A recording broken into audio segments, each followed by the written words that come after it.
بلغنیت الطالبین کے اندر لکھا ہے میرے عزیزو، محبوب جب اللہ کے پاس پہنچے ادھر منی کہہ کے قریب بلایا، راز نیاز کے سارے پردے ہٹا دیے، پھر فرمایا محبوب ہنستے کیوں نہیں؟ اللہ اکبر، کہنے لگے الہ العالمین ہنسنے کو تو دل چاہتا ہے لیکن مجھے 4 باتوں سے تیرے سے گلا ہے، مجھے رنج ہے۔ محبوب اللہ اکبر، وَلَسَوْفَ يُعْطِيكَ رَبُّكَ فَتَرْضَىٰ کا آپ سے وعدہ نہیں کیا؟ الم یجدک یتیما فآویٰ میں نے نہیں کیا، ووجدک ضالا فہدیٰ میں نے نہیں کیا، ووجدک عائلا فاغنیٰ میں نے نہیں کیا۔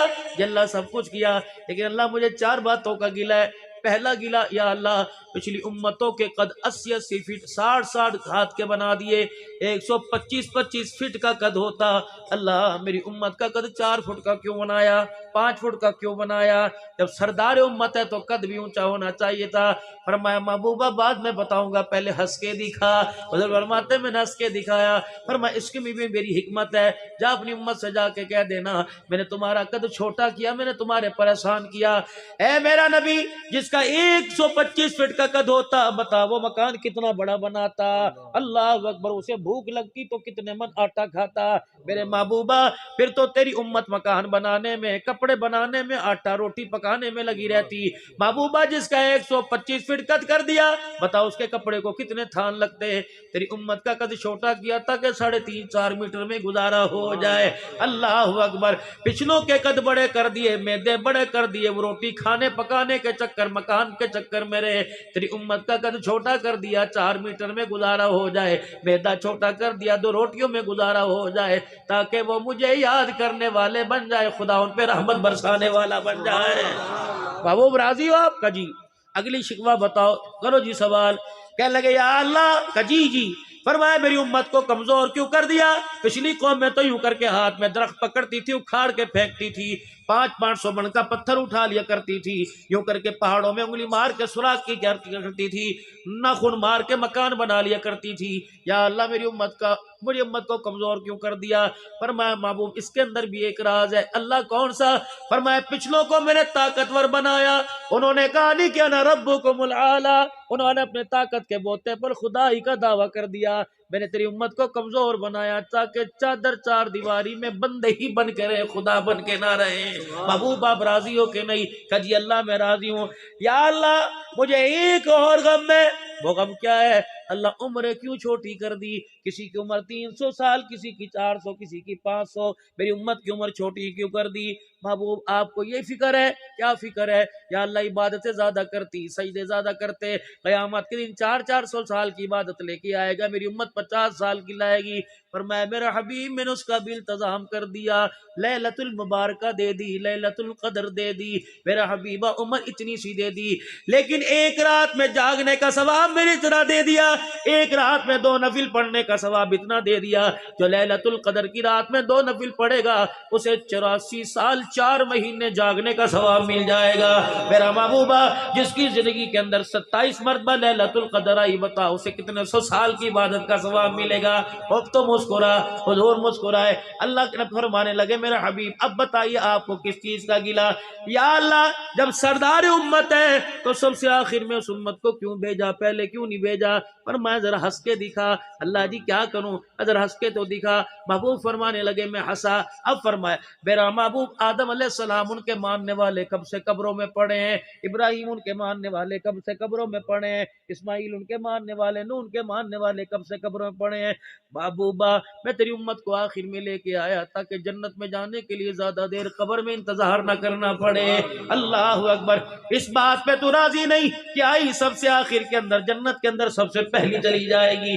محبوبہ نہیں یقین آتا پھر تو قیامت کے دن پوچھ لینا، جب تیری امت قبر سے اٹھے گی ان سے پوچھ لینا کتنا سوئے، کہہ دیں گے اثر پڑھ کے سوئے تھے، مغرب کی اذان کے وقت ہمیں کسی نے اٹھا دیا ہے۔ راضی ہو کا جی؟ 7واں، 6واں، 5واں، 4تھا، تیسرا، دوسرا، پہلے آسمان پر آئے بابا آدم علیہ السلام بائیں پھیلا کے کھڑے ہو گئے۔ آدم میرا آپ نے راستہ کیوں روکا؟ کہ اللہ کے پیارے نبی یا ابن الصالح یا اخی صالح پہلے مجھے بتا امت کے لیے کیا کیا لے کے آیا ہے؟ یہ بھی دیا، یہ بھی دیا، یہ بھی دیا۔ حضور فرماتے ہیں جب یہ دیا تو آدم علیہ السلام کا رنگ بدلنے لگا، سر جھک گیا۔ میں نے کہا ابا آدم انسانیت کے باپ کیا بات ہے، کیوں آپ پریشان ہو گئے؟ فرمایا محبوبہ تیری امت آج سب سے نمبر لے گئی، میں آدم ہو کے 4 چیزیں مجھے نہیں ملی جو اللہ نے تیری امت کو عطا فرما دی ہیں، میں نسل انسانی کا باپ ہو کر مجھے 4 چیزیں نہیں ملی جو اللہ نے آپ کو عطا فرما دی۔ پہلی چیز مجھ سے لغزش ہوئی، مجھے جنت سے نکال دیا گیا، تیری امت جنت میں جائے گی، کتنے بھی بڑے گناہ کر لے لیکن جنت میں داخل کیا جائے گا۔ دوسری بات مجھ سے لغزش ہوئی، میرے کپڑے اتار دیے گئے، تیری امت ننگے ہو کر گناہ کرے گی لیکن اس کے کپڑے نہیں اتارے جائیں گے، اسے دنیا میں ذلیل نہیں کیا جائے گا۔ تیسری بات میرا محبوب صلی اللہ علیہ وآلہ وسلم، اللہ اکبر، میرے سے لغزش ہو گئی، مجھے جنت سے نکال کر کپڑے بھی اتار دے گی، میری بیوی اور مجھے علیحدہ علیحدہ کر دیا، تیری امت کا کیا کہنا، پہاڑوں جتنے گناہ کرے گی تب بھی میاں بیوی کے اندر جدائی نہیں ڈالی جائے گی۔ چوتھی بات یہ، فرمایا مجھ سے لغزش ہوئی، میں نے کہا اللہ معاف کر دے، فرمایا معافی مانگنی ہے تو میدان عرفات کے اندر چلا جا، میں 40 سال عرفات کا میدانی تلاش کرتا رہا، محبوبہ تیری امت کا کیا کہنا، جہاں گناہ کرے گی وہیں معافی مانگے گی، اللہ ان کی توبہ کو قبول فرما لے گا۔ اللہ اکبر، یہ اعزاز ملا جناب محمد مصطفیٰ صلی اللہ تعالی علیہ وسلم۔ جب محبوب آنے لگے، رحمت والے نبی کو آدم علیہ السلام کہنے لگے محبوب کہاں جا رہے ہو؟ فرمایا اپنی امت میں لوٹ رہا ہوں، فرمایا جا کے کہہ دینا خود کتنی خوش نصیب ہو، تمہیں بابا آدم بھی سلام کہہ رہا ہے، یہ امت کو خدا سلام کہے، پیغمبر سلام کہے، بابا آدم کہہ دو وعلیکم السلام۔ اللہ اکبر، یہ اعزاز والی امت مال کمانے کی وجہ سے، دکان بنانے کی وجہ سے اور میرے عزیزوں ڈالر پاؤنڈ کو پہچاننے کی وجہ سے نہیں بنی۔ تأمرون بالمعروف وتنہون عن المنکر وتؤمنون باللہ، مقام اس کا یہ، شان اس کا یہ، اللہ نے اسے اتنا بڑا اتنا سونا پیارا نبی عطا فرما دیا۔ جیسے مولانا فرما رہے تھے قیامت کے دن دنیا رشک کرے گی، اللہ اکبر، تو قیامت کے دن لوگ رشک کریں گے، پیغمبر رشک کریں گے اس امت کو پانے کے لیے، شامل ہونے کے لیے، لیکن یہ امت رحمت والے نبی کے حصے میں آئی، رحمت والا نبی اس امت کے حصے میں آیا۔ میں بھی غلام رسول، آپ بھی غلام رسول، جلسہ کرانے والے بھی غلام رسول، اجتماع میں آنے والے بھی غلام رسول، کوئی اس میں گستاخ رسول بیٹھا ہے؟ آپ نے اپنی غلام رسول کی پہچان کیا کروائی؟ گھر پہ جھنڈا لگایا، سینے پہ نالین مبارک کا مونوگرام بنایا، یہ غلام رسول ہے، جلسہ کرایا ختم نبوت کا جلسہ، یہ میری پہچان ہے غلام رسول کی، یہی تو ہوئی نا غلام رسول۔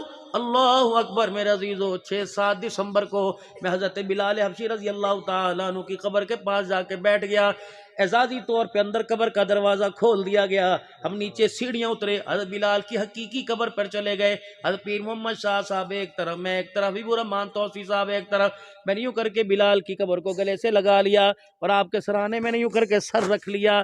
اللہ اکبر، میں نے کہا بلال تو کتنا مقدروں والا، ہم نے صحابہ کو سنا، تو نے صحابہ کو دیکھا ہوگا، بلال تو کتنے نصیبوں والا ہے، تو نے حسین کو نبی کے کندھوں پر اور صدیق کے کندھوں پہ مصطفیٰ کو دیکھا ہوگا، بلال تو کتنے مقدروں والا، پیغمبر اپنے ہاتھ کی روٹی بچی ہوئی فاطمہ کے گھر تیرے ہاتھ سے پہنچاتا ہوگا، جب حسن و حسین روتے ہوں گے تو گودی میں اٹھا کے لاتا ہوگا، بلال تیرا کیا اس وقت شان ہوگا جب کملی والے نے جوتے سمیت تجھے بیت اللہ کی چھت پہ کھڑا کر دیا تھا، بلال اس وقت تیرا کیا شان ہوگا جب نواسوں نے تیرے کرتے کا پلہ کھینچ کے تیرے سے اذان کی فرمائش کی ہوگی۔ حضرت بلال کہنے لگے یہ کون ہے، اتنی بجھارتے کون بجھار ہے؟ میں نے کہا مجھے خطیب پاکستان کہتے ہیں، واضح خوشحال کہتے ہیں، مجھے پیر طریقت بھی دنیا کہتی ہے، رہبر شریعت بھی کہتی ہے، کہے کون؟ میں نے کہا سادے لفظوں میں غلام رسول۔ میری آواز سن کر میرا بلال ہنسنے لگ گیا کہ تو بھی غلام رسول، میں بھی غلام رسول۔ اللہ اکبر، تو غلام رسول کیسے بنا؟ میں نے کہا فیسیں لے کے، تقریریں کر کے، مکھن پروٹھے کھا کے، دیسی مرغی کی یخنی کھا کے غلام رسول بنا۔ بلال نے ہونکا بھرا، کہنے لگا تو مرغے کھا کے غلام رسول بنا، میں چمڑے ادھڑوا کے غلام رسول بنا۔ اللہ اکبر، مجھے میرا بلال کہنے لگا تو کون ہے؟ کہا میں آج کے رسول ہوں۔ کہا تجھے کس نے کہا؟ میں نے کہا پاکستان والوں نے آج کے رسول کہا۔ میں نے کہا تو کون ہے؟ کہ میں آج کے رسول ہوں۔ میں نے کہا تجھے کس نے کہا؟ کہا منا کے لال نے آج کے رسول کہا ہے۔ میں نے کہا بلال پھر کیسے پتہ لگے گا کہ میں بھی آج کے رسول ہوں؟ بلال حبشی کی طرف سے جواب آیا، قیامت کے دن حضور کے روزے پہ کھڑے ہو جائیں گے، حوض کوثر پہ کھڑے ہو جائیں گے. تو بھی نعرہ لگانا غلام رسول, میں بھی غلام نعرہ لگاؤں گا غلام رسول. اگر تیری طرف اشارہ ہو گیا تو غلام رسول ہو جائے گا, اگر تیری طرف سے منہ پھیر کے میری طرف اشارہ ہو گیا تو میں غلام رسول ہو جاؤں گا. میں نے کہا بلال صحیح کہتا ہے, آج مجھے دنیا خطیب پاکستان کہتی ہے, میں تو ابھی تک غلام رسول ہی نہیں بن سکا.